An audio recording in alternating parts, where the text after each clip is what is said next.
que significa pesquisar? Pesquisar é alimentar a esperança e salvar vidas.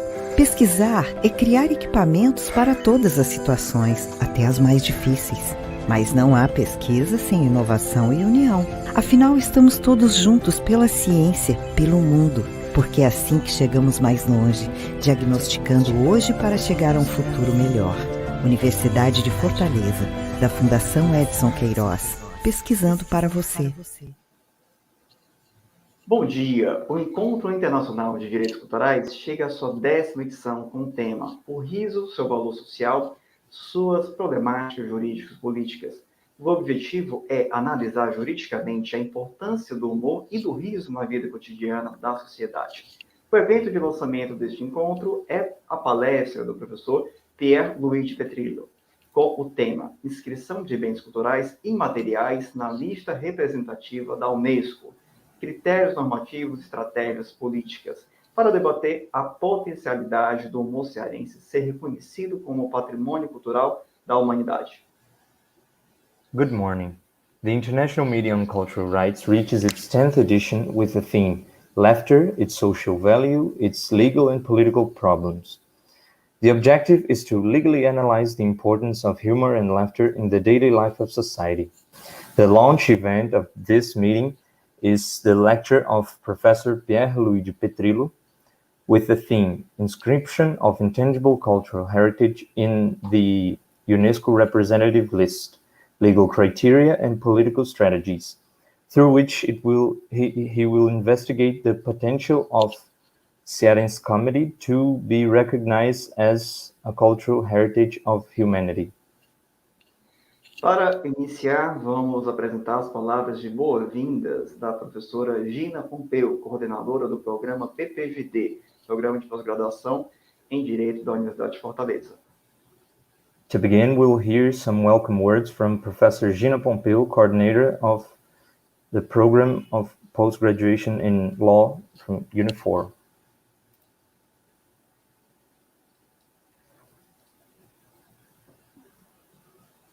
Olá, sejam muito bem-vindos ao lançamento do edital da 10ª Jornada de Direitos Culturais, promovidas pelo Programa de Pesquisa e Pós-Graduação em Direito da Universidade de Fortaleza, especificamente pelo Grupo de Estudos e Pesquisas em Direitos Culturais, coordenado pelo professor Humberto Cunha.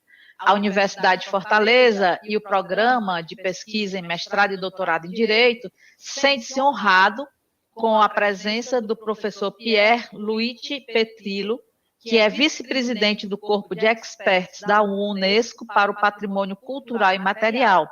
Ele vai participar hoje do lançamento do edital e da identidade visual do 10º Encontro Internacional de Direitos Culturais e, sobremaneira, vai ministrar uma palestra sobre inscrições de bens culturais imateriais na lista representativa da Unesco, Critérios Normativos e Estratégias Políticas.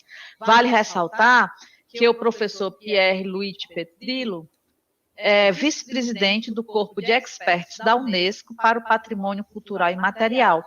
Nesse sentido, a Universidade de Fortaleza se consolida com o Grupo de Pesquisas em Direitos Culturais e com a palestra do professor Pier Luigi Petrillo, porque agora lança o humor cearense também na lista dos possíveis candidatos a usufruírem o título de patrimônio material. O professor Humberto Cunha, que é o coordenador do Grupo de Pesquisa de Direitos Culturais, já encontra respaldo também na Rede de Pesquisadores em Direitos Culturais na Europa e na América, em razão da densidade acadêmica que ele tem promovido por meio dos inúmeros encontros em direitos culturais. Agora, no ano de 2021, trata-se da 10ª edição. Nesse sentido, como coordenadora do mestrado e do doutorado em Direitos Constitucionais da Universidade de Fortaleza, assim como professora e parceira do professor Humberto Cunha, resta afirmar o meu orgulho, a minha satisfação em receber esse 10º encontro na universidade, bem como o prestígio de termos o professor Pier Luigi Petrillo, da Universidade Sapienza de Roma, para nos informar, para mostrar os caminhos, para demonstrar a experiência que ele tem nessa busca de reconhecimento pelo patrimônio imaterial. Sejam muito bem-vindos ao lançamento dessa nova edição do edital, que conclama a apresentação de trabalhos, bem como mostra as pesquisas que foram realizadas nos últimos anos nessa vertente sobre direitos culturais e, especificamente, o riso, seu valor social, suas problemáticas jurídicas políticas. O encontro ocorrerá do dia 4 a 8 de outubro desse ano, mas desde já fica lançado o edital de seleção e proposta de novas pesquisas que formatarão o evento do mês de outubro. Convidamos agora os organizadores do livro resultante da 9ª edição do Encontro Internacional de Direitos Culturais, intitulado Direitos Culturais, Impactos da Pandemia. We invite now the organizers of the book resulting from the 9th edition of the International Meeting on Cultural Rights, entitled Cultural Rights, Impacts of the Pandemic.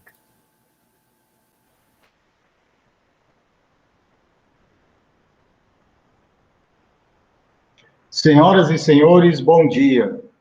Sejam bem-vindos ao lançamento do 10º Encontro Internacional de Direitos Culturais.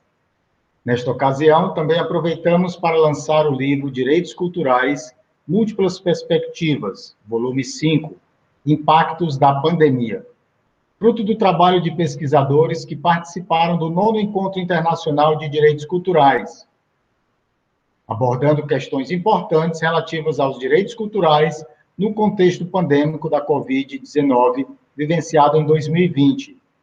Me chamo Marcos Pinto Aguiar e sou um dos organizadores da obra, ao lado do professor Humberto Cunha Filho e do membro do Grupo de Pesquisas em Direitos Culturais, Matheus Rodrigues Lins. A pandemia vivida no ano de 2020, por conta das consequências para as mais variadas esferas da atividade humana, tanto no âmbito local quanto mundial, e nas diversas áreas de atuação da sociedade, quais sejam política, jurídica, econômica, social e cultural. Nessa perspectiva, a obra propõe reflexões sobre direitos culturais e sua efetividade, a partir da contribuição colaborativa de acadêmicos, políticos, artistas, pesquisadores e ativistas, que têm já reconhecidas suas atividades no campo dos direitos culturais. Os trabalhos aqui apresentados por autores nacionais e estrangeiros remetem às temáticas que expressam a epistemologia contemporânea, uma diversidade metodológica nas abordagens e expertise no vasto campo dos direitos culturais, entre eles patrimônio material e imaterial, legislação de fomento, cidadania, arte, economia criativa e tantos outros. Esperamos que, a partir da leitura desta obra, você também possa encontrar boas ideias e propostas que venham a orientar suas reflexões e ações para alcançarmos um mundo culturalmente mais livre, igualitário e fraterno. Obrigado.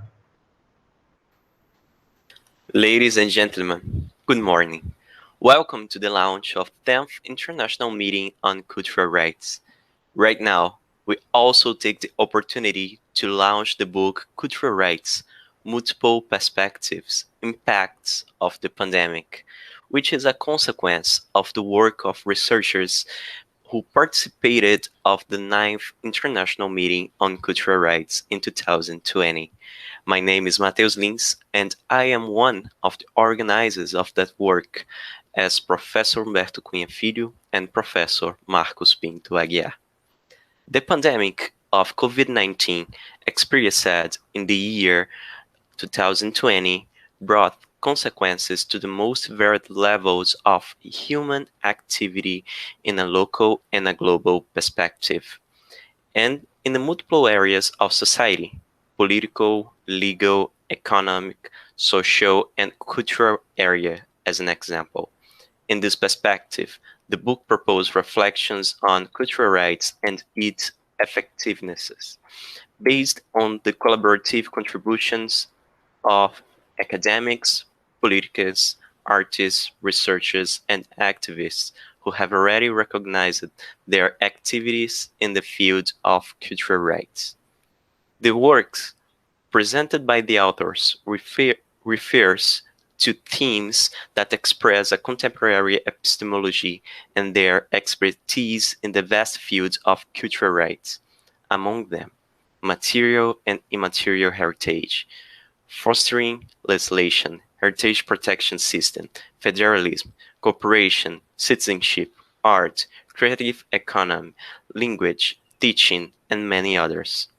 We hope that, by reading this work, you can find good ideas and proposals that will guide your reflections and actions to achieve a world culturally freer, egalitarian, and fraternal. Thank you very much.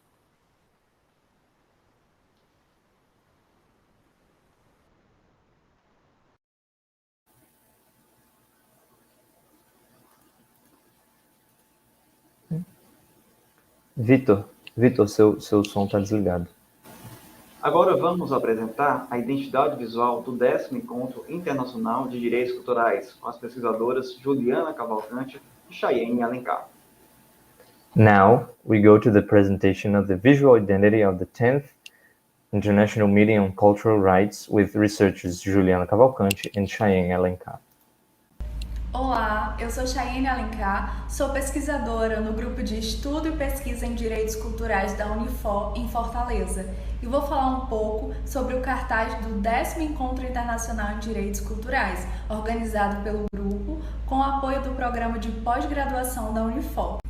Atualmente, o Grupo de Pesquisa tem como principal foco a temática o riso, seu valor social e suas problemáticas jurídico-políticas. Ao fundo, como marca d'água, é possível perceber uma sequência de imagens. Inclusive, um membro do grupo, o professor e pesquisador Mário Pragmácio, aparece em uma dessas fotografias apresentadas, com um olhar voltado para a cultura carnavalesca do Brasil, refletindo a presença constante do riso na vida individual e coletiva.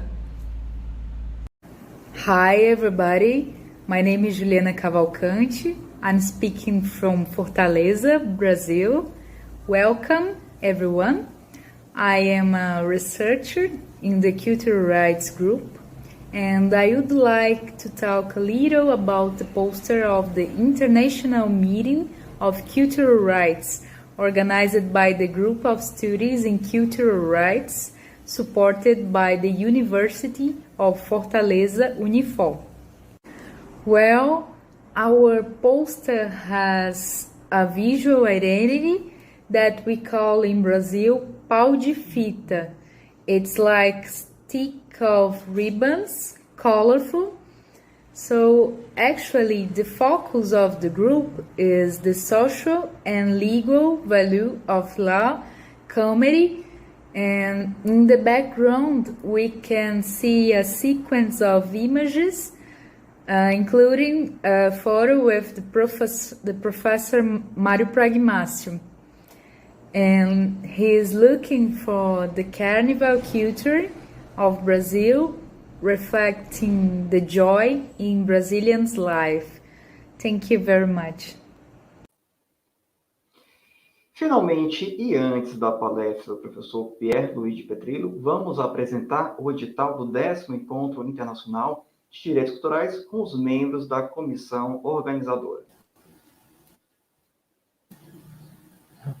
Finally, and before Professor Petrillo's lecture, we'll present the 10th International Meeting on Cultural Rights notice with the members of the organizing committee, Professors Humberto Cunha and Alain Magalhães. Olá, como sabem, o evento de hoje é para o lançamento do Encontro Internacional de Direitos Culturais, que chega à sua 10ª edição. O tema deste ano é o riso, seu valor social, suas problemáticas jurídico-políticas. Tem como objetivo envolver a comunidade cultural nos debates acerca dos direitos culturais relacionados, neste ano, ao riso e ao humor. O público-alvo do encontro são estudantes de graduação, de pós-graduação, pesquisadores, gestores públicos, gestores privados do campo cultural, bem como profissionais das áreas jurídicas e afins. O encontro será online em razão das medidas sanitárias relacionadas ainda à Covid-19. Os interessados poderão enviar seus artigos científicos para um dos 3 simpósios temáticos. O simpósio temático número 1 é sobre relações jurídicas atinentes às artes. O simpósio temático número 2 é para receber trabalhos relacionados com as memórias coletivas. E o número 3, para receber trabalhos relacionados aos fluxos de saberes. Esses artigos podem ser enviados, as inscrições estão abertas de 1º a 31 de julho. Anotem aí. E os idiomas nos quais nós vamos receber esses artigos são o português, o espanhol, o francês, o italiano e o inglês. E o encontro, vocês sabem, é sempre na primeira semana de outubro, nesse ano, 4 a 8 de outubro.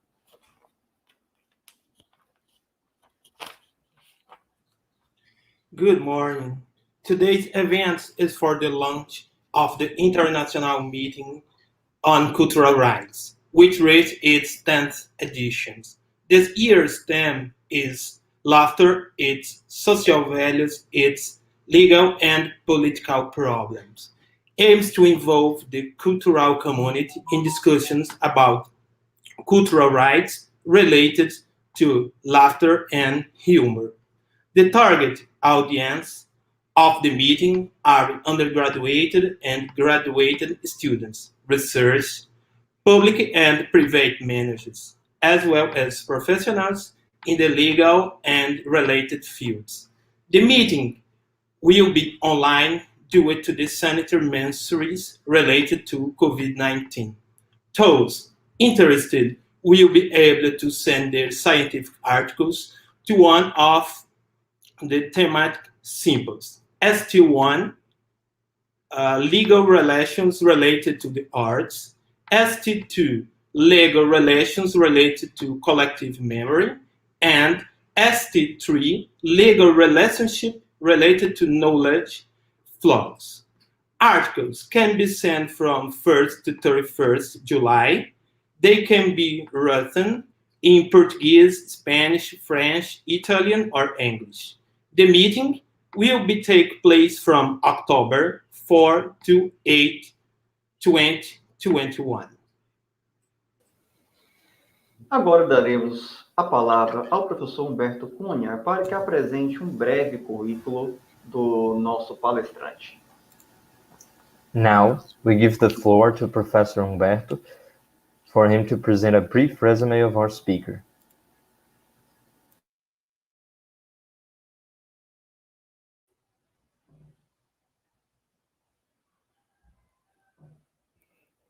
A apresentação está no vídeo. The presentation is on the video. Thank you very much for your audience to this event.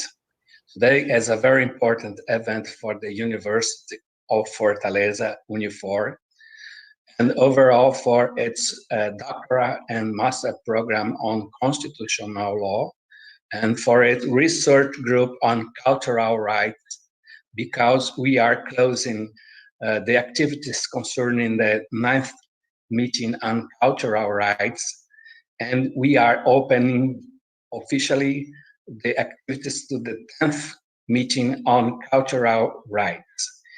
This year, we elected the laughter, social value, and legal and political problems.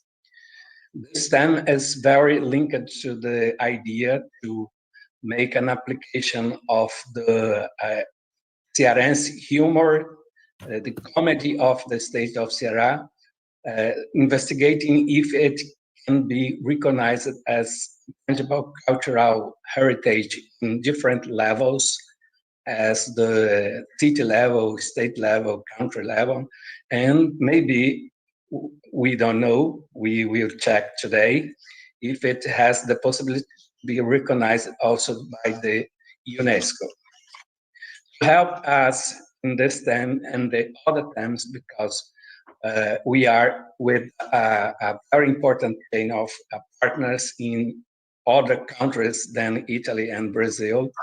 For example, Belgium, Argentina, Portugal, and other countries, and in many, many states in Brazil. We have the pleasure to receive here once more the Italian professor Pier Luigi Petrillo. Pier Luigi Petrillo is a very kind friend and colleague, and he is academically linked to the University of Rome, Unitelma Sapienza, one of the most important universities in the world. We know about that. And Professor Pier Luigi Petrillo is also the Vice-president of Unesco's body for intangible cultural heritage. Our professor will speak for us about the theme Intangible Cultural Heritage on UNESCO lists, legal criteria, and political strategies. Pier Luigi Petrillo, thank you very much for your presence. You can speak your theme. Thank you very much. Obrigado, Umberto. Obrigado. I'm very happy to be part of this meeting again. It's the second time for me. And I am afraid to not be in Fortaleza. I hope that on the next time, as soon as possible, we can meet each other again together. We hope on the next academic year, but we will see what will happen. So thank you very much, Umberto, for inviting me. I am honored to be part of this Encontro. And I would like to dedicate my speech to three different points. First of all, what is UNESCO? Secondly, what is intangible cultural heritage for UNESCO? And at the end, how a community can apply to the UNESCO famous list of intangible cultural heritage, which is the process for obtaining the UNESCO label. Well, first of all, UNESCO. UNESCO is United. The first two words, UN, means United Nations. The last letter, O, is organization. So UNESCO is the organization of United Nations for ASG, education, science, natural science, and culture. So UNESCO is the international, is the global, the unique global United Nations organization dedicated to three different topics. Education, and during this pandemic period, the role of UNESCO trying to establish common framework for online education, it was very important. Education, so is the first aim of the UNESCO. Natural science, there is specific sectors of UNESCO dedicated to biodiversity, the relationship between man and biosphere, geoparks, and then the third pillar of this organization is the culture. Culture.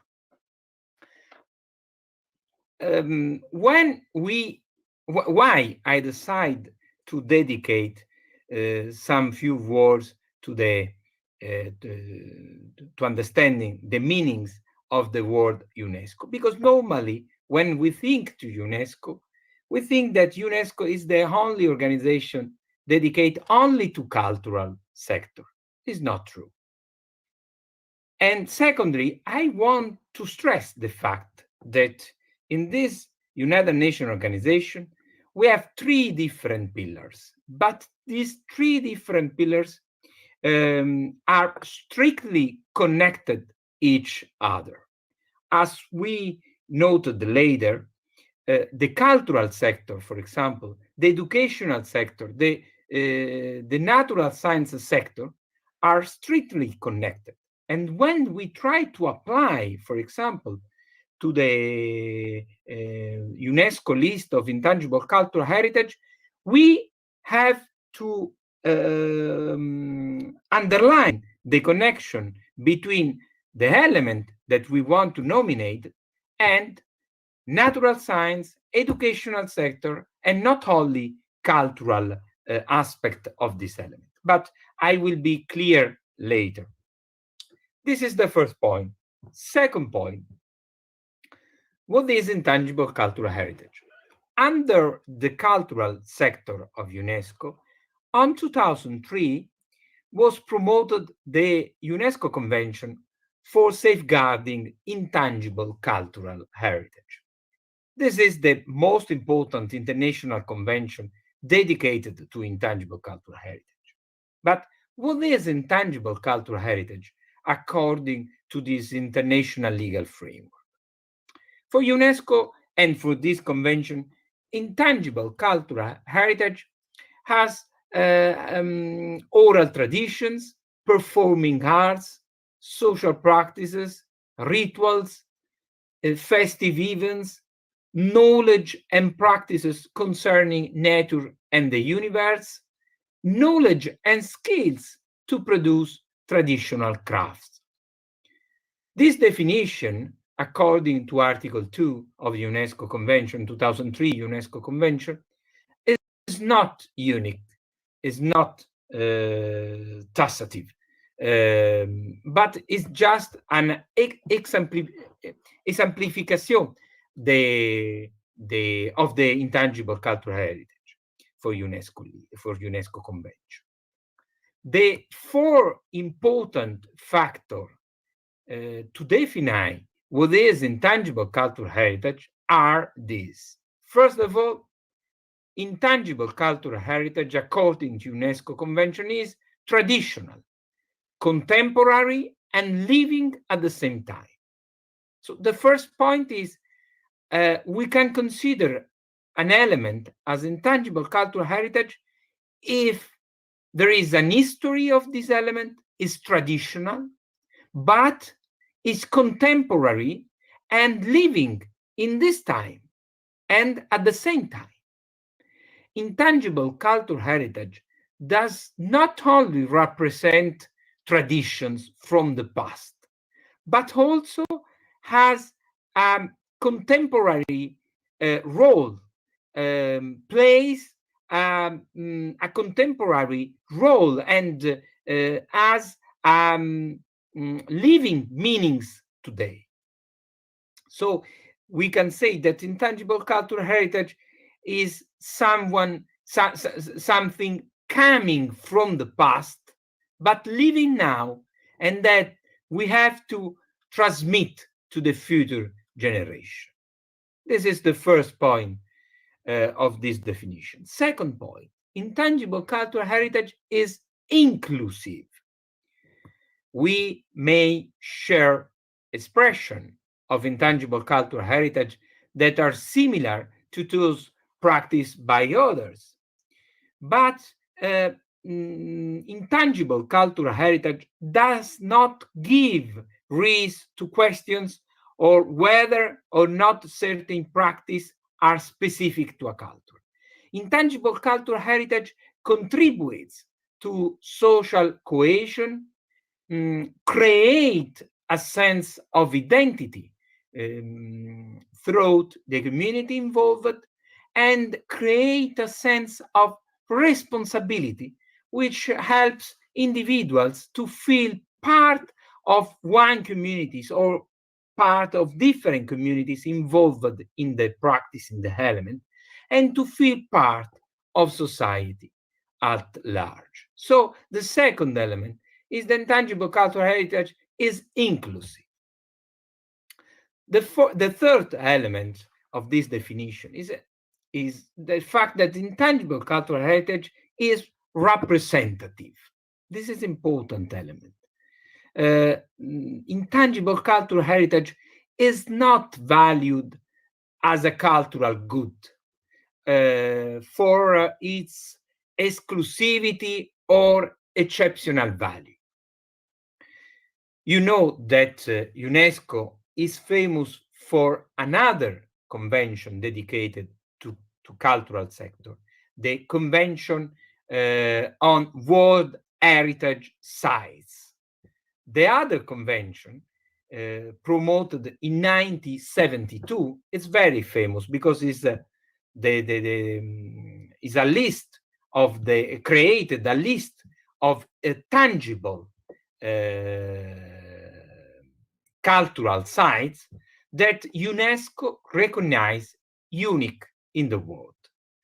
In this case, for UNESCO, intangible cultural heritage is not unique, has not exceptional value.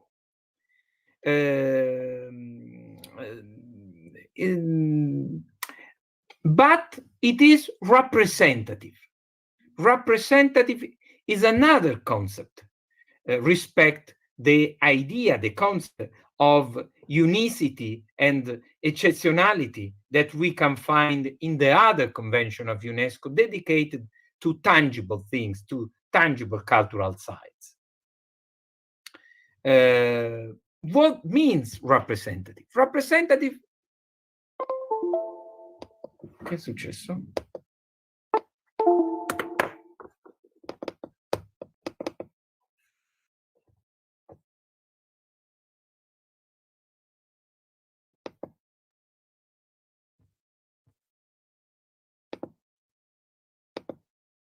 Umberto? Yeah, T. I don't know if happens. Can you see me?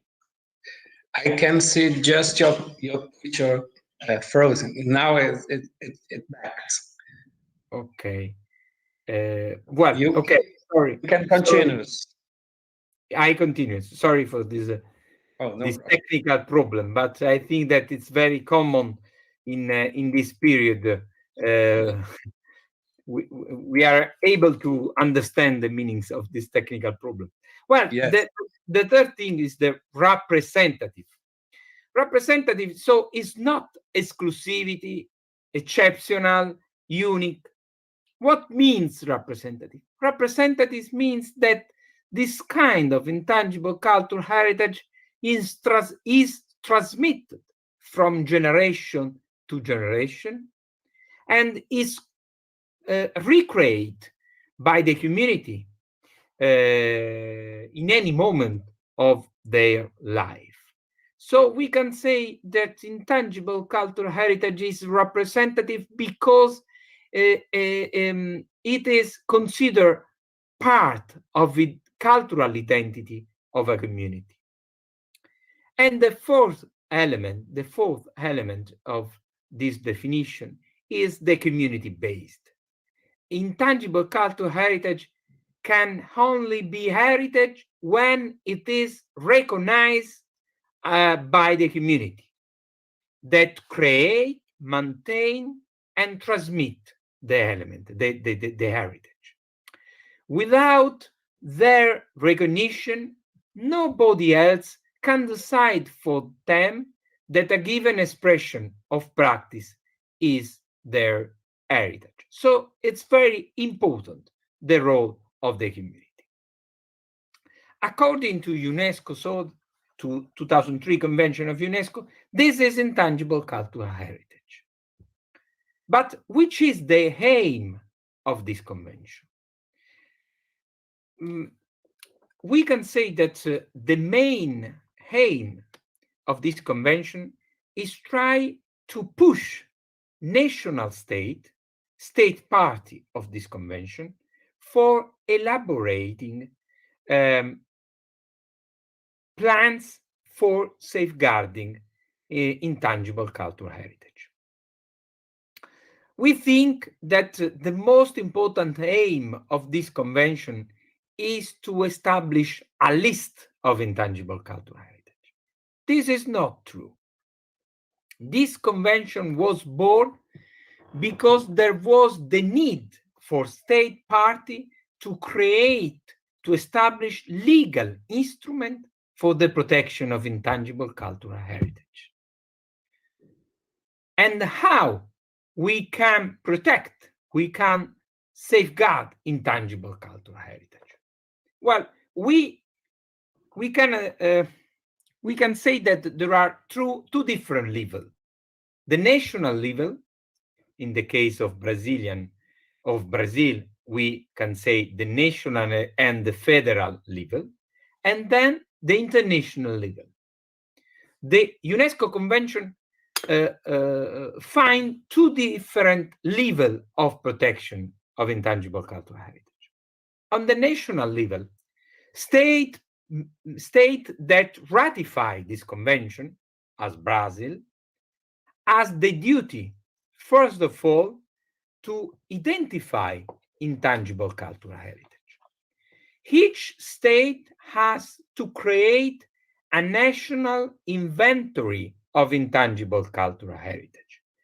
A national inventory of intangible cultural heritage is necessary to identify what is intangible cultural heritage and to avoid the loss of intangible cultural heritage. Because if a state doesn't know what is intangible cultural heritage, cannot protect this. So the first step is try to identify, to have a catalog, to have a documentation process of intangible cultural heritage. The second instrument that the second duty of each state party is to guarantee the transmission of the knowledge related to the intangible cultural heritage. The second point, is the fact that each state has to transmit the element, has to guarantee that there is a transmission from generation to generation of intangible cultural heritage. As not only to identify intangible cultural heritage as part of a museum. Is not the duty of the state is not to create a museum where put this intangible cultural heritage and stop it. Because as we noted, intangible cultural heritage has to be living now. It's not only the past, the tradition, but is the tradition coming in the present time and goes to the future time. It's important that the state guarantee the transmission of the element. How? For example, in the school, at the school, has to promote specific course relating this element, has to create events for the promotion for the transmission of the knowledge related to the practice, to the ritual, to the event, to the help. As to also try to establish, to form a specific expert with the duty of the transmission of the element. As to support, for example, universities that studies intangible cultural heritage. The third duty of the state is to promote the element. So, first of all, the state has to identify the element. Secondly, has to guarantee the transmission of the knowledge related to the element. And at least the state has the duty to promote the element. What means promotion? Promotion is try to organize event for giving the opportunity to several people, to different audience, to know the element, to know the practice, to know. Also because it's important guarantee the commercialization of the element. For example, if you think to intangible cultural heritage relate to craftsmanship, it's important to guarantee to sell the craft, because if it's impossible to sell the craft, the risk that you lost the craftsmanship is very high. So the state has to create the condition for identify what is intangible cultural heritage at the national level, to guarantee the transmission of the knowledge related intangible cultural heritage, and to promote the intangible cultural heritage. On the second level, the international one, as you know, UNESCO Convention established 3 different lists. The list of the representative list of intangible cultural heritage, that is famous. The list of intangible cultural heritage that needs urgent safeguarding. So we say the list of element in danger. And finally, the list of best practice for safeguarding intangible cultural heritage. 3 different lists with 3 different aims. The last one list, the list of best practice, is a list of program activities promoted by single state parties for safeguarding intangible cultural heritage. So this list is not a list of specific element, but is a list of project, of activities, national state activities that are very useful for the protection of intangible cultural heritage. And we can check on UNESCO website and we can learn about the list of this best practice, because we can find a lot of idea for action that we can promote in our state, in our nation, for safeguarding intangible cultural heritage. The 2 other lists are related to specific elements, the representative list and the list for in danger. The difference is clear. In the second case, the list in danger, the second list is related to element, to part of our intangible heritage that is in danger. There is a risk for this tradition, a risk to lost this tradition. So it's important to guarantee immediately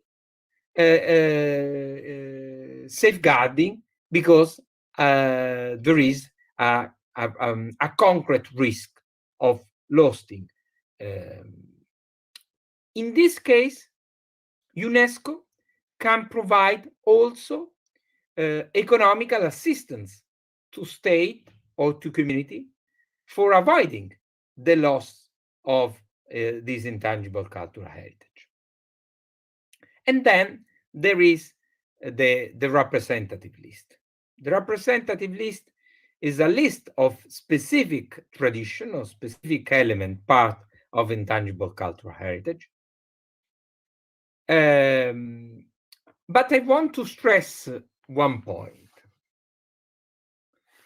The description of an element in this list does not give a specific protection for the element. I want to stress this point. If an element of our intangible heritage is inscribed in the UNESCO representative list, does not mean that there is a stronger protection of the element. The inscription of an element in this list gives a strong visibility to the element.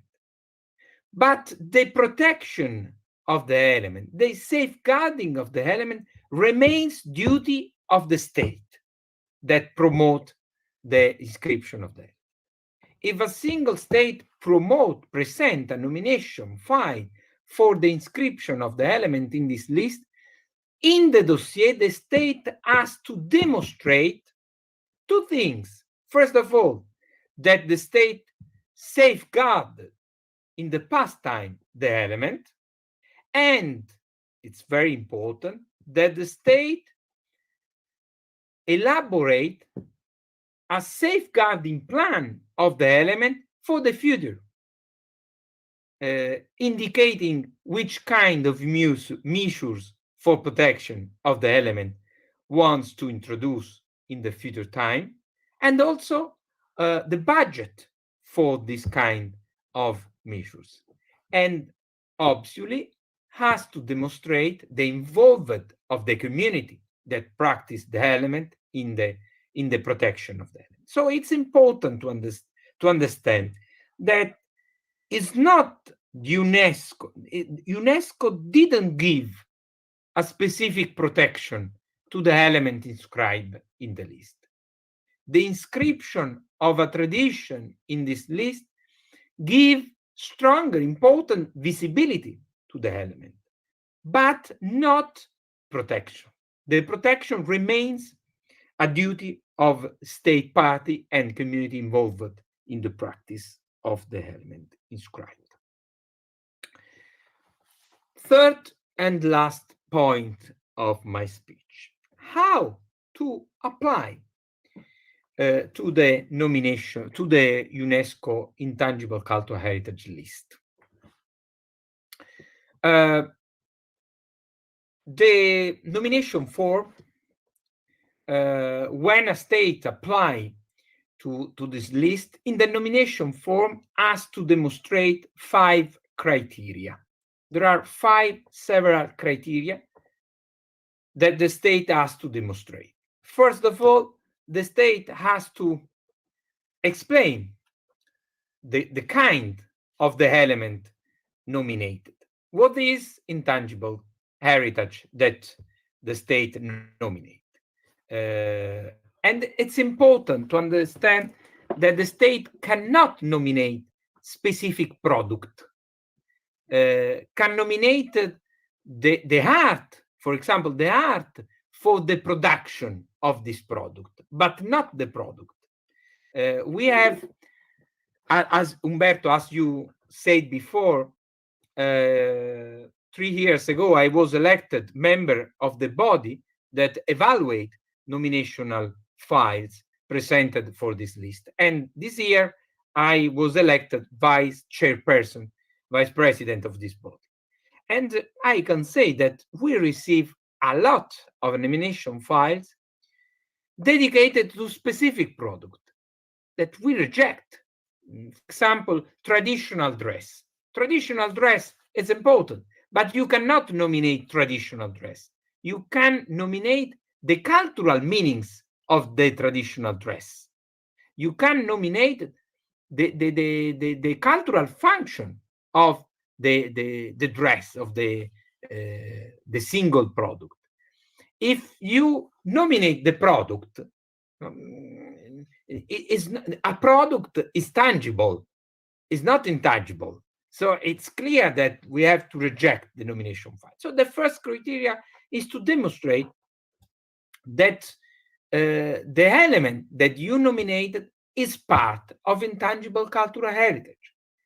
There is a community that consider this element part of their identity. You have to demonstrate. This element plays a cultural function for this specific community and has meanings today. So it's not only a past from the past, but is also playing an important role today, is a living heritage.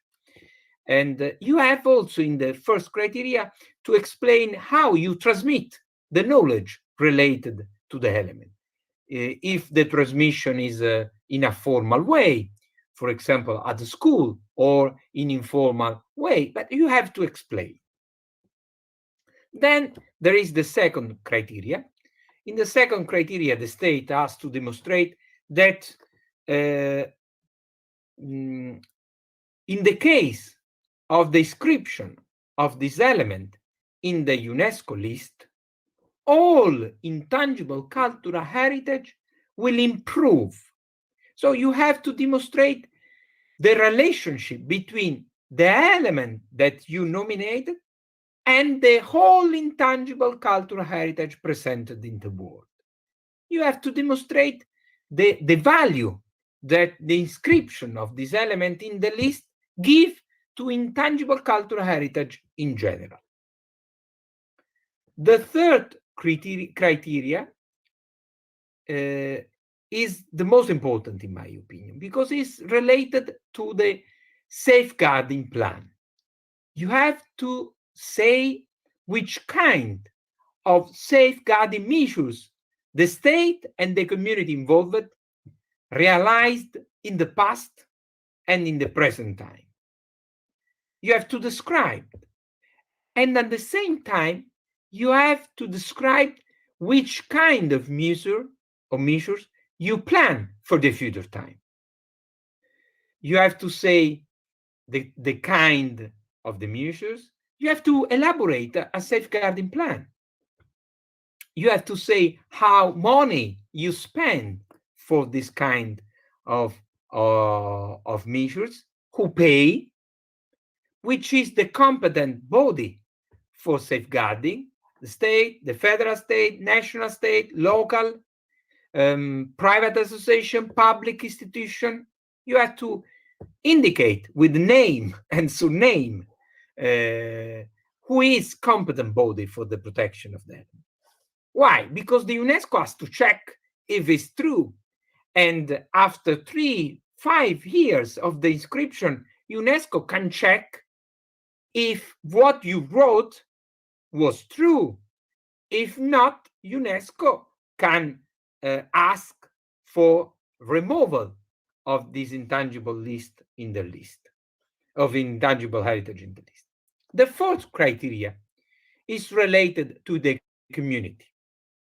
You have to demonstrate that the process of the nomination file is not a top-down process. It's important, in fact, for UNESCO that the nomination process started from community that practice the element.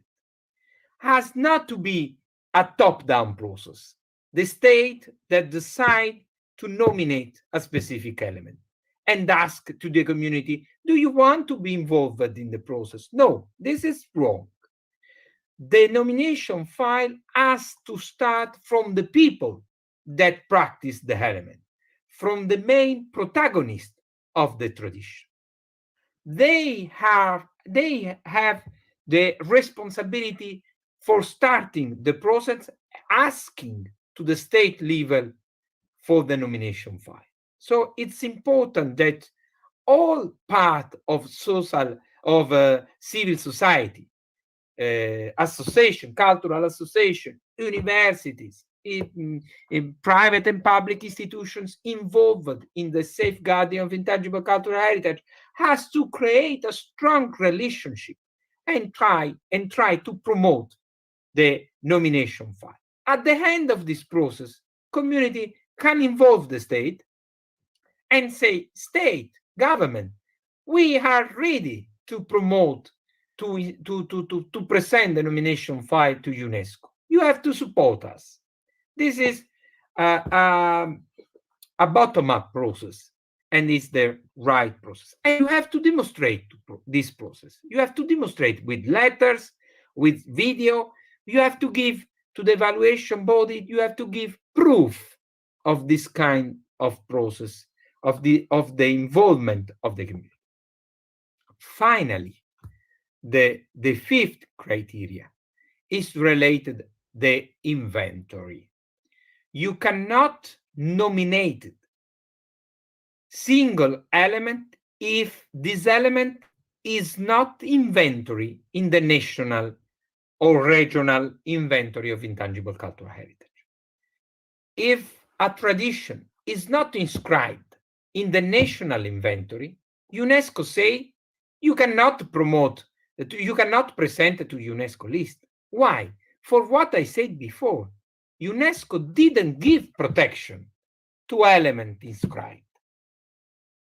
Give visibility. For this reason, UNESCO asked to the state to give protection to the element. So if the state didn't inventory the element, if the state didn't demonstrate the protection in the past time, in the present time, in the future time of the element, it's impossible to ask to UNESCO to present the nomination file to UNESCO. Because UNESCO say, well, if the state didn't protect the element, if the state didn't inventory the element, that means that the state didn't consider this element part of their intangible cultural heritage. So I cannot inscribe an intangible cultural heritage that the state didn't consider relevant for the state. It's clear. I hope that it's clear. So this is the formal procession. Finally, at least, finally remarks.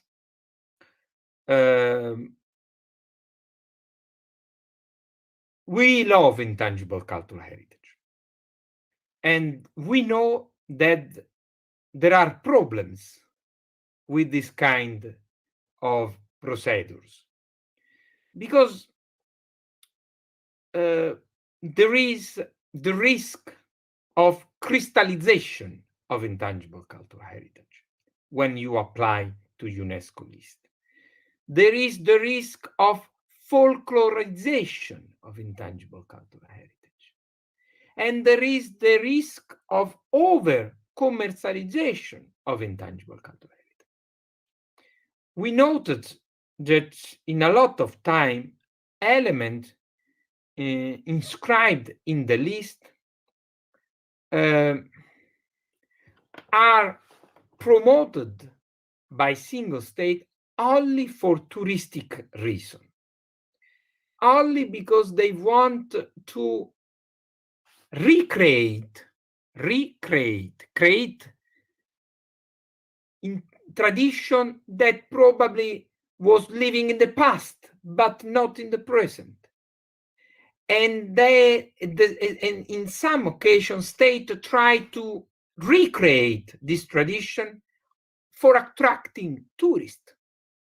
This is a strong danger, in my opinion. And for this reason, last year, UNESCO promoted a reflection on the future of this convention. And during this day, is in progress an expert meeting of people coming from around the world. I was part of this expert meeting, debating how to avoid this kind of risk and how to reinvent the UNESCO Convention of 2003 for implement the role of the community, for putting communities at the center of this convention in a more strongly way, and for avoiding the risk of crystallization of intangible cultural heritage. I think that we have all together to collaborate for this aim, because intangible cultural heritage is our tradition, but without intangible cultural heritage, our community and us don't have future. Our future is our intangible cultural heritage. So we have to protect, we have to safeguard this intangible cultural heritage if we want to have a future. Thank you very much, Umberto. Obrigado. And I'm so sorry if I don't speak Brazilian Portuguese, but I love it. Eu não falo português, però intendo perfettamente. Grazie. Muito obrigado, Pier. Thank you very much, Pier Luigi Petrillo.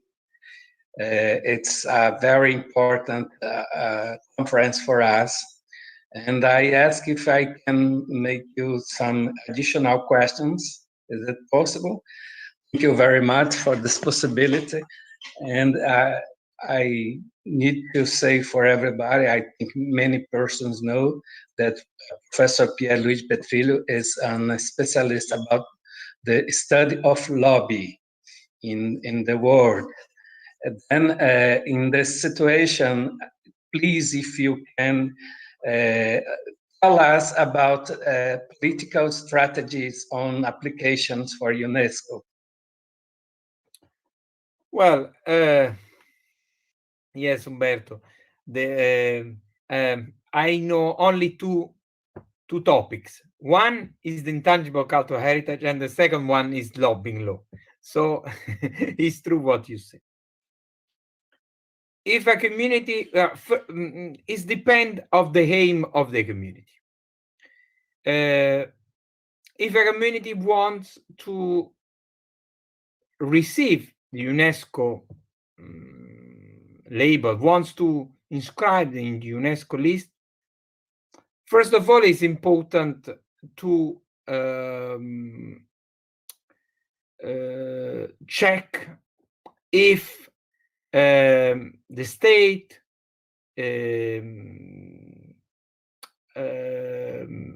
establish enough safeguarding measures for the tradition, for the element that wants to nominate it. How to do this?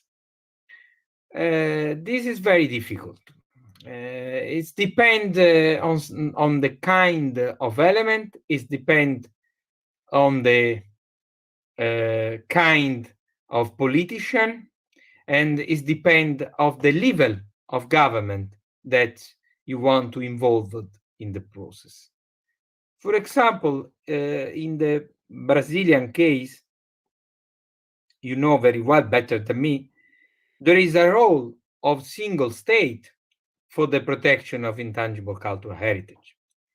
The UNESCO Convention was ratified by the federal parliament, but each single state has regulations on intangible cultural heritage, and there is a national and federal inventory of intangible cultural heritage. You have also the IFAN. I don't know how you call in IFAN. That is a federal institute for the protection, I hope, of intangible cultural heritage. We have one. I think I can suggest to you one lobbying technique that we call grassroots lobbying. Grassroots lobbying. What is this technique? This technique is based on the collective action and used especially social network. You have to create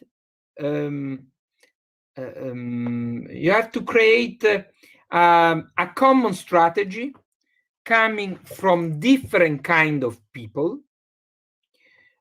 professor, practitioners, people coming from private company. You have to find different kind of people, and you have to create a relationship between these different kind of people and launch on social network an hashtag, short and clear hashtag, dedicated to the intangible cultural heritage. And you have to launch at the same time this with a sort of tweet bombing, this hashtag with the common message to the public decision makers, to the people that has the power to decide about the nomination file. In Italy, I have to say that this kind of technique was productive, was effective. And another technique was presented petition online, for example, with the website change.org. I don't know if you know. A petition direct to the people has the power to decide, Ministry of Culture or the state governor. And it's clear that in this case, you have to mobilize several persons. But the important is that you have to find people coming from different sectors. It's important not only to involve professors, not only to involve actors, not only to involve people that has direct interest in the element nominated. You have to try to involve several people coming from different sectors. This is important because in this case, the public decision makers understand that the request is not only sectorial, it's not only coming from a specific sector of the civil society, but is intersectorial. So as to put attention, because, you know, politician looks for consensus, and it's normal, it's the democracy. But if you promote this kind of campaign based only a specific sector of the society, politician can say, oh, it's not the sector that vote for me, so it's not important for me to agree with their request. If you present the same request with an intersectorial, as an intersectorial, with people coming from different sectors of the society, decision makers cannot say that it's not interesting for me, because in any case, you intercept part of their electorate. So you, I don't know if it's clear what I say, but if you want, I can come back to this topic again later. It's very clear. Let me ask another question, please. Before you make part of the body of UNESCO, you yourself presented some applications for UNESCO, some of them very successful. And please, can you tell about these applications? Yes, Umberto. I was the author of the nomination files related the art of Neapolitan pizzaioli, Neapolitan pizza, the transhumance, that is a pastoral tradition, the Mediterranean diet, that is a still of life related Mediterranean country, the technique of construction, an agricultural technique, two agricultural technique, one space dedicated to the very small island in the heart of Mediterranean Sea that is called Pantelleria, one, in my opinion, one of the most beautiful island in the world after Fernando de Coruña, no? Fernando de Noronha. Yes. But similar to Fernando. Yes, I wrote 7 or 8 dossiers to intangible cultural heritage, and all of this dossier was inscribed in the UNESCO list. For me, it was a wonderful experience. I'm not an anthropologist. I am a lawyer, as you know. And for this reason, I worked a lot with cultural anthropologists. and the sharing experience by lawyer and anthropologist, in my opinion, create the best situation, because normally lawyer can understand only article, law, regulation. An anthropologist cannot understand this kind of thing. So if you mix this kind of experience, this kind of knowledge, I think that you can create the best dossier. Because when you apply for UNESCO list, you have to understand some rules. You have to understand the rules of the convention, the rules of the operational directives that explain how to have to prepare the nomination files. You have also to study a lot of documents elaborated by the evaluation body that we call the jurisprudence of the evaluation body. Reading this kind of decision, following the decision of the committee, you can understand which is the better way for the description, for the preparation of the nomination file. This kind of work is a typical work of a jurist, of a lawyer, of a professor of law, as us.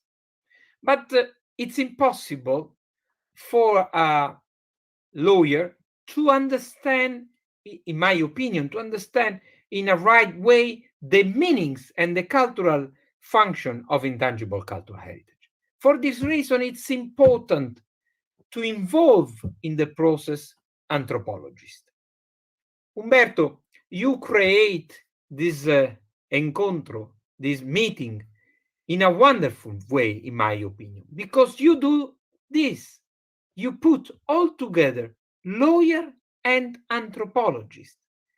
And it's not common. It's very difficult, also for our legal sector. Our colleagues are, in some cases, are very skepticist about the possibility to share with no legal colleagues this kind of reflection. It's not true. It's important. If you analyze cultural rights, you cannot analyze without involved anthropologists, in my opinion, sociologists. It's impossible. It's the same when you prepare the nomination file. But at the same time, a nomination file cannot elaborated only by anthropologists. So lawyer needs anthropologist, and anthropologist needs lawyer for better understand how to protect intangible cultural heritage. And behind you, I can see a green book that I consider one of the most important books about this theme. Please, can you show for our public now and say something about this book? Yes.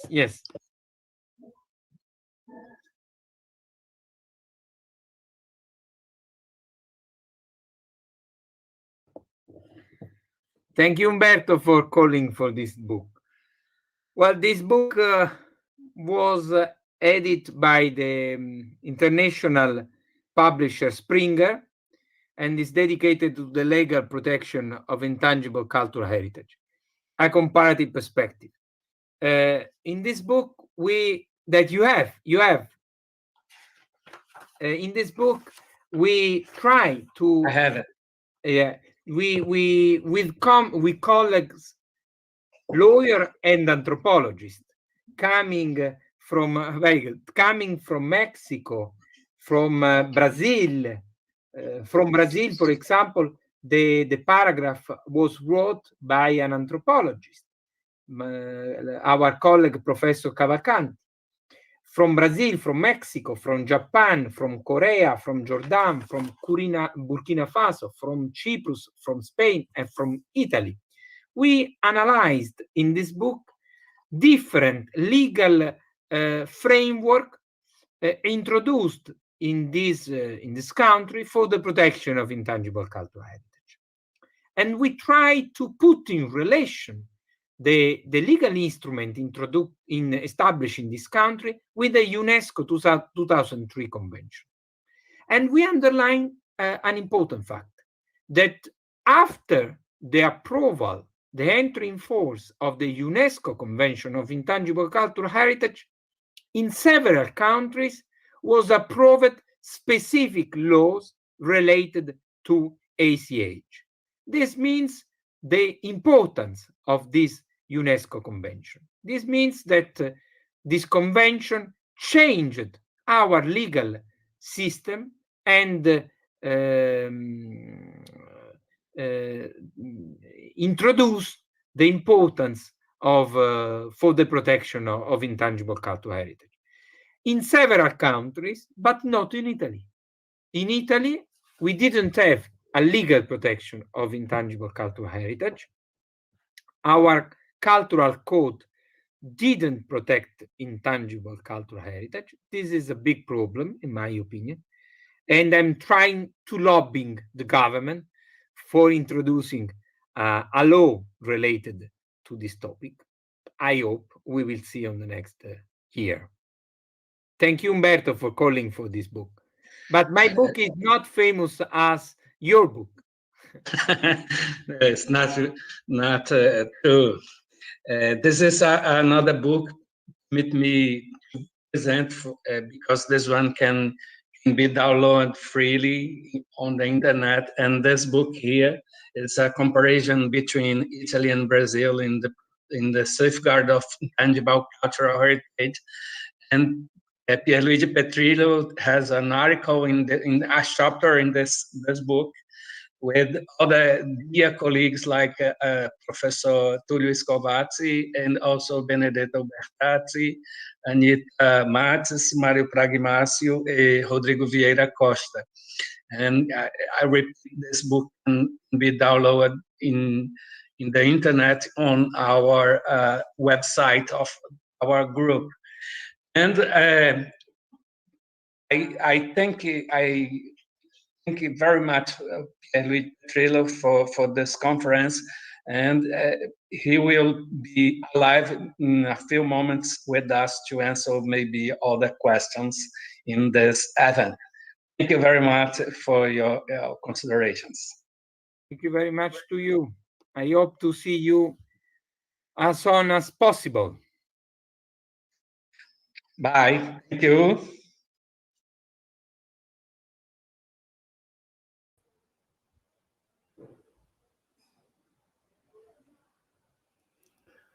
Bravissimo, Pier Luigi. Excellent exposition of ideas. Everybody is enchanted by your words. Thank you very much for this opportunity to hear you. And now I would like to invite to join us our colleague, Professor Anita Matos, that will translate some questions that our colleagues from Argentina, many parts of Brazil, put on the chat. Thank you very much, Pier Luigi. Anita, it's up to you. Eu agradeci ao professor Pier Luigi, disse que todos ficamos encantados com a palestra dele, e na sequência eu convidei a nossa colega de livro, que eu acabei de apresentar no vídeo que foi exibido, professora Anita Matos, que atualmente está ligada a um dos nossos parceiros, que é a Univille, e, por favor, por gentileza, conduza os trabalhos daqui em diante, professora Anita. O microfone, né? Sorry. No, it's okay now? It's okay. Hi, Professor. Thank you. How are you? It's been a long time. I'd like to thank you for participated, for your presentation, and for participating to our group For us, it's a great pleasure to exchange this study, the ideas. We have some questions already. The first one is from the president of our institute, the Institute of Brazilian Cultural of Brazil. Yes, UNESCO does have any relation between the protection of intangible cultural heritage and the instruments of intellectual property, such as collective trademarks or geographic indications. And they have some incentive or recommendation to use them. For example, in Brazil, IFAM, as you said, does not seem to talk about this topic. Sorry, although both deal with the intangible cultural heritage when they talk about the IG, for example. Eu acho que precisamos fazer uma tradução para o português, né? Ok, é porque posso fazer aqui. A primeira pergunta, né, foi da professora, da presidente do nosso Instituto Brasileiro de Direitos Culturais, da Cecília. Estou tentando resgatar aqui a pergunta. Aqui. Que ele fala, professora, a Unesco faz alguma relação entre a proteção do PCI e os instrumentos de propriedade industrial, como marca coletiva e indicação geográfica. A indicação incentiva a utilização deles? Daí ele fala, aqui no Brasil, por exemplo, o IFAM e o INPI parecem não conversar sobre o tema, apesar de ambos tratarem do PCI quando falamos de IG, por exemplo.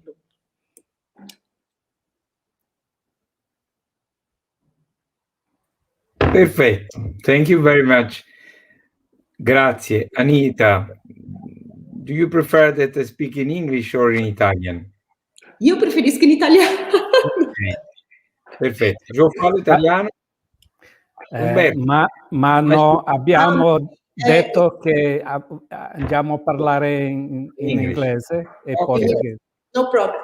So, first of all, thank you again, Umberto, for giving me the opportunity to share with you and with your colleagues and with our audience the possibility to do this reflection of intangible cultural heritage. The question presented by the president of the Istituto is very important. Relationship between UNESCO Convention on Intangible Cultural Heritage and international protection rights. Well, for UNESCO, when an element is inscribed in the list, in the representative list of intangible cultural heritage, this doesn't mean that there is a specific right for the state or for the community that was involved in the nomination process.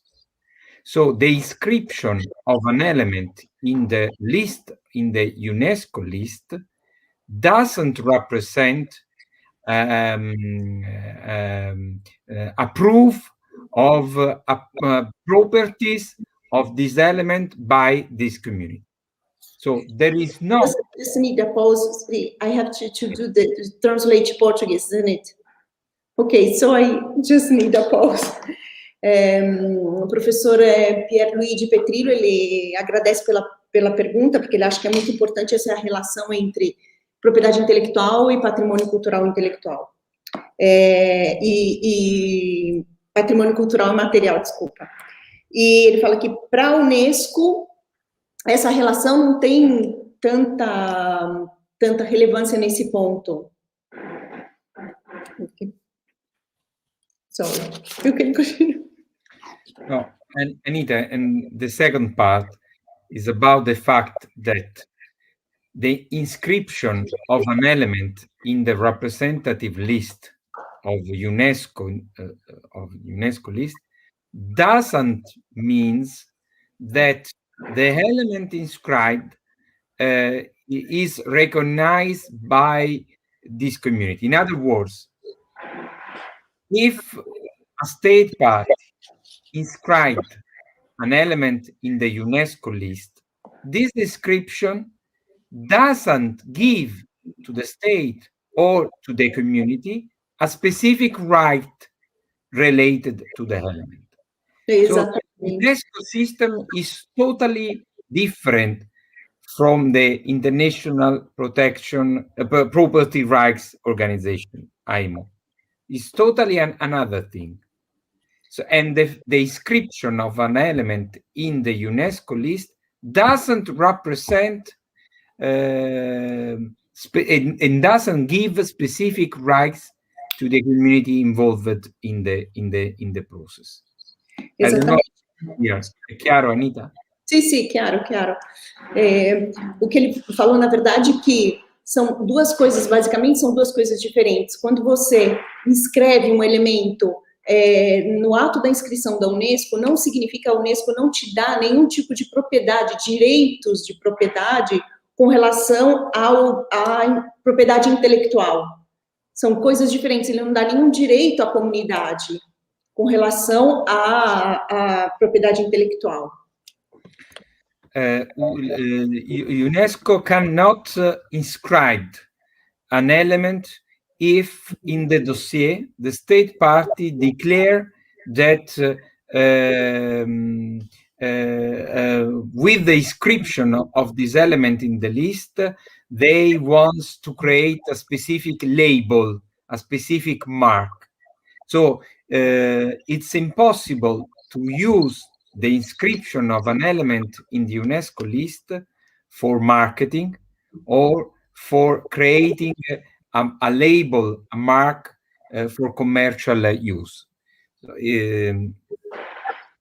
A Unesco, ela não dá nenhum tipo de... É exatamente isso, ele praticamente repetiu que a Unesco, ela não dá nenhum tipo de propriedade com relação, seja um selo, com relação, seja a marcas, ou mesmo IG no sentido. Ela não dá, são coisas diferentes, e ela não dá quando ela, a partir do momento que você inscreve dentro ou entra com dossiê dentro da Unesco, você não tem nenhum tipo de propriedade intelectual, direitos de propriedade intelectual. So, if a community wants to protect from any abuse, commercial abuse, their tradition, the way is not UNESCO, is another international organization. There is another United Nations organization that is called Intellectual Property Organization, and you have to register the tradition in this international registry. So if a community wants to avoid any abuse from multinational society companies relating the element, what they have to do is not to try to inscribe the element in the UNESCO list, but is to create a mark and to register the mark, the label, in the other international organization. Ok. E o que ele está falando, por exemplo, se a comunidade ela se sentiu que ela foi de alguma forma violada no seu direito, ela de nenhuma forma ela vai ter que entrar ou ela vai ter que fazer um pedido com relação à Unesco, porque a Unesco ela não vai dar uma declaração, não seria bem uma declaração, mas ela não vai dar nenhuma como uma certificação nesse sentido, né? Então ele teria que entrar num outro instituto, que seria o IPO, né? Que é o Instituto Intelectual. A OMP, em português. Associação Mundial da Propriedade Intelectual. Basicamente isso. Okay, spero. I hope that I answered to the question. We have another question. Well, Professor, if the nomination must start from the communities, how are these communities can be identified as some very extended elements, such as gastronomy? In Português, please. Como? This is a question made in Spanish. Em português agora. But we can translate for the Portuguese. Yeah, estou tentando achar a pergunta exata em português, mas seria se a denominação deve começar, a inscrição deve começar a partir das comunidades, como essas comunidades que são identificadas com alguns elementos estendidos, como a gastronomia, como a gente pode identificar essas comunidades? Another very, very important question. The first point is, who practiced the element? Who practiced the element? The element is practiced by specific community, by a specific area, geographical area, or is very wide? I try to do some examples. French gastronomy and Mediterranean diet was inscribed in the UNESCO list in 2010. Okay? Okay. But in both cases, who practiced this element? In the first case, the French people. And in the other case, Mediterranean diet, the element was practiced by people living in the Mediterranean area, very wide. So in this case, what happened? In the case of the French community, some cultural association based in Paris decide to start the process. It's clear? Vou parar aqui? Ok. Bom, uma pergunta muito importante é assim, na verdade, alguns elementos a gente tem que verificar. Praticamente quem pratica, né, essa tradição, quem pratica essa expressão. Então, vai ser a comunidade e a área, basicamente. The third one, I didn't get it. Community and area. Geographical area. If there is a specific community or the element is practiced in a specific geographical area. São dois elementos que devem ser observados. Uma que é a comunidade, uma comunidade específica e praticado numa área específica. Então, por exemplo, pegamos como exemplo a dieta mediterrânea, que foi inscrita pela França em 2030. Então, a gente vê que, na verdade, 2010, desculpa. 2010. Então, a gente vê que foi a comunidade francesa e foi dentro de uma determinada área, que foi a área da região francesa do Mediterrâneo. So, in the French case, the nomination process was started by cultural association based in Paris. But Paris was not only Paris was not the community, because the community was French based in France, but also French based around the world. So when the community is very wide, in this case, there are single associations that decide to start the process. So when the nomination, when the element is practiced around the world and the community involved is very wide, it's enough that one of the community involved, that one association that practice the element, start the process. It's not important that... Excuse me. Eu acho que eu entendi. Didn't get it. Você entendeu, professor? Entendi. Ele falou que quem propôs a questão da dieta mediterrânea na França foi uma associação baseada em Paris, só que a legitimidade não é tão grande porque se trata do Mediterrâneo, mas também não soma essa legitimidade. E quando uma demanda é muito ampla, envolve, por exemplo, todo o mundo, porque a gastronomia francesa pode estar em todo o mundo, né? Basta que, para dar o start, alguma associação legitimada, algum representante legitimado desse patrimônio candidato ingresse, basta isso, ou seja, não se exige todo mundo, mas pelo menos um início legítimo por alguém que tem legitimidade no universo que seja muito amplo, né? I think the pizza from Naples, né? It's the same thing. It's something in all over the world. Yeah, yes, but in this case, in the case of Neapolitan's pizzaiolo, it's important to underline one point. The word pizza doesn't compare, there isn't in the dossier, because UNESCO cannot inscribe the specific product. What was inscribed is the art of Neapolitan pizzaiolo, is the man, is the person that practice the element, that create the pizza.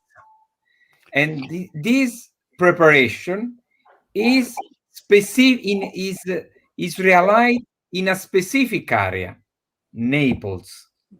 And starting from Naples, a city in the south of Italy, goes around the world. So in this case, the process was started by people coming from Naples.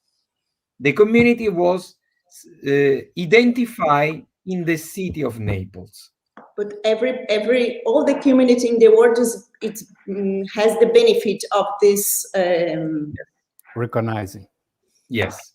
E que, na verdade, acho que preciso, o que ele está falando é que, exatamente, a legitimação tem que ser de uma associação que representa de uma determinada região, por exemplo. Primeiro que a pizza, ele falou que a pizza... Deixa eu só localizar, Anitta, por gentileza. Posso? Pode, claro. Só localizar. É porque eu fui falar da dieta mediterrânea e perguntei se era algo semelhante ao que aconteceu com a pizza napolitana, né? Com a pizza. Aí ele explicou que não se trata de proteção da pizza propriamente, mas do trabalho do pizzaiolo, né? E esse reconhecimento ele teve sua origem lá em Nápoles, que é uma cidade do sul da Itália. You know that one of our empress was from Naples. Uma de nossas imperatrizes, inclusive, foi napolitana, aqui no Brasil, né? Bom, mas voltando aqui, e após esse reconhecimento, essa técnica, ela pode sim se espalhar pelo mundo todo. Ok? Did I translate? Inteiro pode se beneficiar desse mesmo se uma associação de um determinado lugar que pediu reconhecimento, mas toda a comunidade do mundo inteiro se beneficia com reconhecimento. Exatamente. Ok. The next one is could you comment a little bit of the uses of intellectual property instrument for the economic uses of intangible cultural heritage? Sorry, Anita, can you repeat the question? Professor, could you comment a little bit of the uses of intellectual property instruments for the economic uses of intangible cultural heritage? Well, this question is similar to the other one. We have to consider two totally different process. Is it true that there is an abuse for commercial reason of intangible cultural heritage? For example, in the fashion sector. 2 weeks ago, I was involved in a conference at the University of Design Art in Great Britain on this topic. And it's true that there is a problem of abuse because a lot of fashion company used tradition by indigenous people for their inspiration. It is a great problem, the relationship between abuse and inspiration. Is it an abuse if I copy the tradition and I use it for making money? But when it is an inspiration, what I can do? I don't know. But what I want to stress is that if you inscribed an element in the UNESCO list, this inscription didn't give you a sort of priority or specific rights. No. The inscription of an element in UNESCO list give you the visibility. But if in fact what happened several times is this: one country decide to inscribe an element in the UNESCO list of another country. For example, you know that there is some diplomatic problem between Armenia and Azerbaijan. Several times, one of these countries proposed to inscribe an element of the other country. And if the dossier is written in a good way, UNESCO has to inscribe, because in this list of UNESCO, you have not to demonstrate that the element is your or only your. And I don't know if it's clear. If you want clear. Italian, also for our Italian people audience. This kind of problem, I think, in Brazil. Ok. Vamos ver se eu consigo lembrar de tudo. Professor Cunha, me ajuda, por favor. Bom, como ele já tinha falado dessa questão um pouco, já tinha respondido na primeira questão, e que são processos diferentes, né? Então, que quando eu falo em propriedade intelectual é uma coisa, e quando eu falo em inscrição... Inspiração. Não, eu vou chegar, inscrição é outra coisa. E ele fala assim, e ele falou que teve uma conferência, que ele fez recentemente, foi levantado um problema exatamente na área de fashion. E ele falou, o que foi levantado era essa diferença entre um abuso, né, quando eu copio uma tradição, e quando eu uso uma inspiração. Ele falou, qual seria a resposta?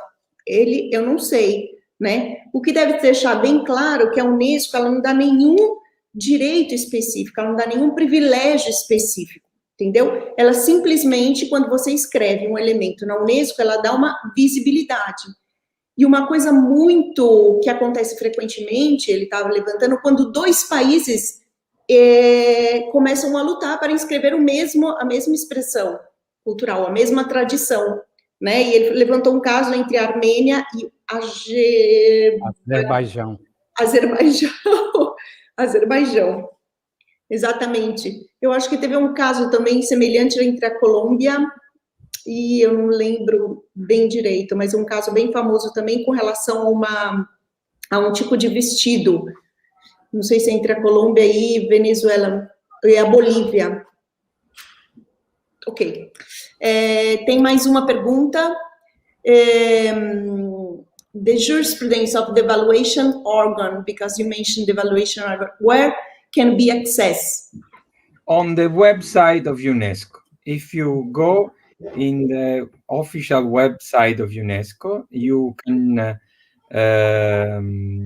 go to the culture sector, and then you have to check the intangible cultural heritage. There you can find the meeting of the committee. So when you are on the web page of the Intangible Cultural Heritage Convention, you have to go to the committee meeting. The committee is the governing body of this convention. So you arrive in the committee page, and in the committee page, you can read all the decision of the committee, starting from the beginning to now. And and you can find the decision of the committee and also the report of the evaluation body. The report of the evaluation body is very important if you want to prepare a nomination form, because if you read the report of evaluation body, you understand what you have to write in the format, what you have not to write in the format, and how to manage the nomination process. So it's very important to read the report of the evaluation body. And you can find in the committee page, on the Intangible Cultural Heritage web page. Ok. Na verdade, você acha todas as informações necessárias e todas as decisões desse órgão dentro do site da Unesco, né? Você vai no site da Unesco e você vai ali na parte de Patrimônio Material. Eu não lembro exato, do lado tem todos os itens que a Unesco trabalha, e ali tem a parte de propriedade intelectual, de patrimônio cultural imaterial. E ali você acha não só o relatório de todas as decisões, mas também todas as reuniões, todos os comitês, tudo que o comitê, que foi decidido ali. E tem esses relatórios de avaliação também do órgão. E ele falou que é muito importante não só estudar, quando você está preparando um dossiê, não só de estudar as reuniões, né, o que foi decidido nos comitês, mas também o relatório da avaliação desses órgãos, né, porque esse é um requisito, você analisar, eles vão estar todos os requisitos descritos que você precisa para entrar com o pedido. We have another one. The intangible cultural heritage legal protection would not be associated with the lack of respect of the human rights for the most fragile communities, for example, indigenous communities, African tribes, etc.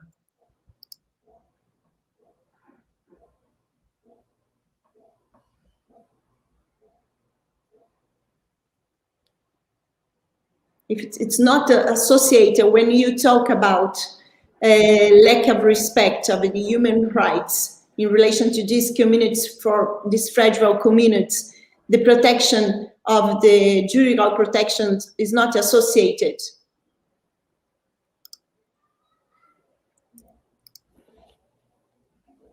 Okay. No. Sorry, Anita.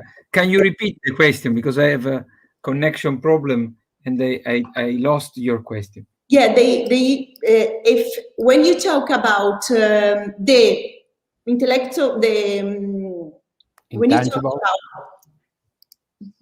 the protection, legal protection, sorry, the legal protection of the intangible cultural heritage is not associated with the lack of respect for the human rights of these most fragile communities, for example, indigenous community or African tribes, etc.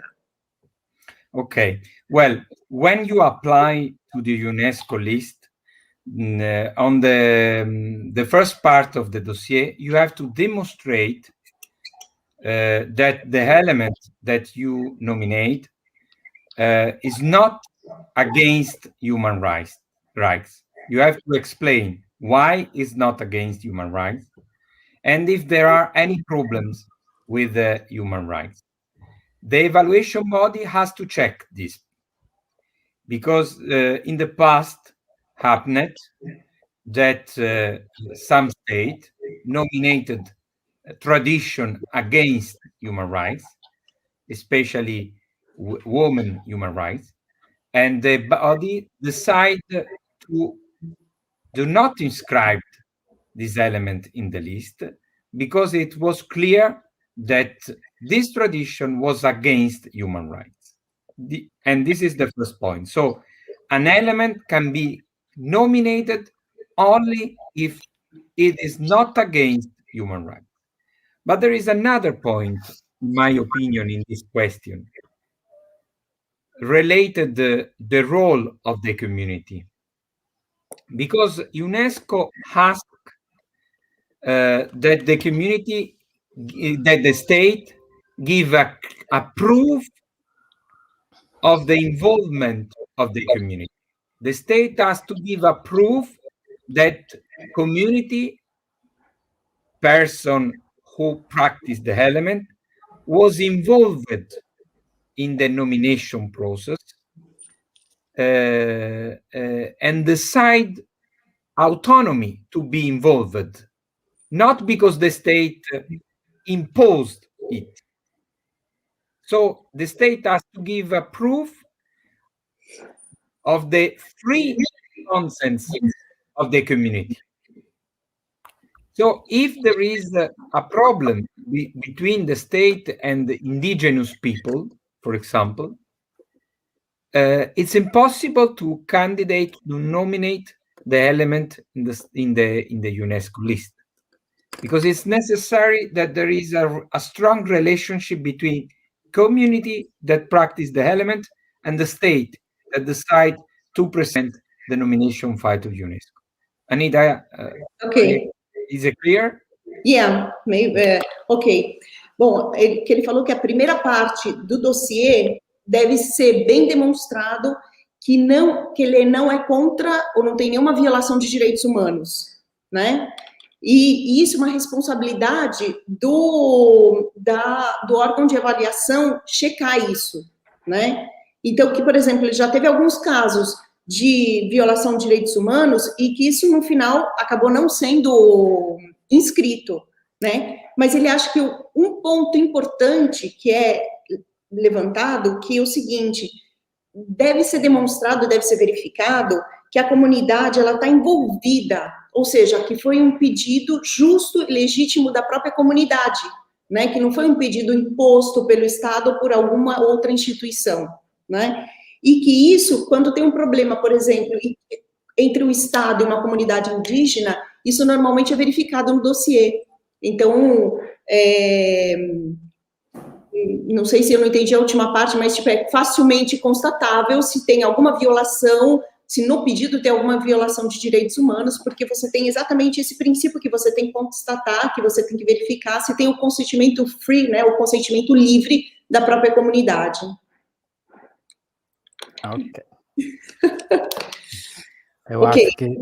Eu acho que acabamos as perguntas, né? Não sei se tem mais alguma, eu não lembro. Me perdi um pouco aqui, porque acabei não vendo, mas depois não consegui acompanhar mais. Mas eu acho que era mais ou menos isso. Isso, certamente tem várias outras perguntas, mas é porque aqui é a hora do almoço, o intervalo. Traduz para ele, Anita. Now it's the lunch time in Brazil. Maybe we have a lot of questions. If you want, I can come there and we can have a lunch together. But Anita, you are in Italy now. Yeah, Lecco. Lecco. So you can come to Rome and then we can fly to Fortaleza. To Fortaleza. We will arrive for the dinner, okay? Now we can move. Yeah. Ok.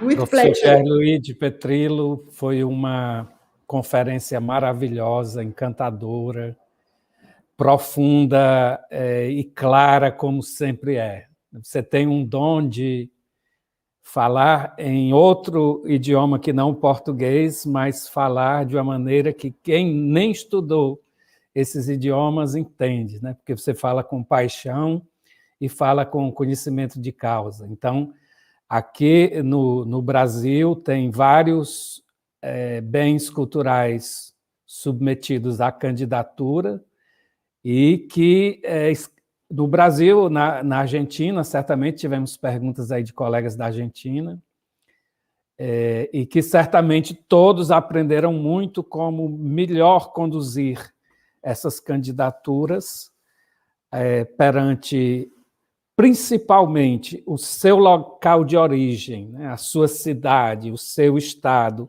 o Brasil e, subsequentemente, eventualmente, a Unesco, né? Então, foi para mim, que gravei com você o vídeo anterior, foi muito esclarecedor e mais esclarecedor ainda com essas perguntas adicionais que você teve a gentileza de responder para nós. Você consegue fazer uma síntese, Anitta? No, Umberto, it's clear, è chiaro, chiarissimo. Grazie mille, grazie di cuore. Grazie mille, grazie di cuore a te. Muito obrigado.